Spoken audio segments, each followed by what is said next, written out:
সম্রাটের হাত থেকে বাঁচতে জানালা ভেঙে পালালো ঝিনুক। সম্পূর্ণ জানতে হলে চ্যানেলটি সাবস্ক্রাইব করে দেখতে থাকুন। কমলা নিবাস ধারাবাহিকের নতুন আগামী পর্বে আমরা দেখতে পাই ঝিনুক ঘরের মধ্যে একা একা বলছে, আমার দম বন্ধ হয়ে আসছে, এখান থেকে আমি যে করে হোক আজকে বেরোবই। এই বলে তো একটা ফুলদানি নিয়ে জানলার কাঁচ ভেঙে তারপর একটা কাপড় নিয়ে জানলা দিয়ে বেঁধে নিচের দিকে ফেলে দেয়, আর সেই কাপড়টা বেয়ে নিচে নেমে আসে। আর ওখান থেকে দৌড়াতে দৌড়াতে সোজা ভোলানাথের মন্দিরে চলে আসে আর জল ঢেলে বলছে, সম্রাটকে আমি ভালোবাসি, কিন্তু আমি যে আর পারছি না ভোলে বাবা, তুমি আমার পথ দেখাও।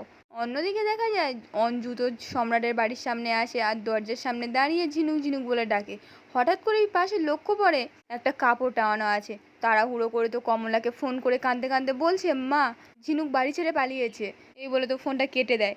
তারপর তো কমলা আর শ্রীনিবাস আসতেই অঞ্জু ওদেরকে নিয়ে ঘরের ভেতরে আসে। এসে তো শ্রীনিবাস সম্রাটকে বলছে, ঝিনুক কোথায় সম্রাট? আপনাদের কেমন লাগলো কমেন্টে জানাতে ভুলবেন না।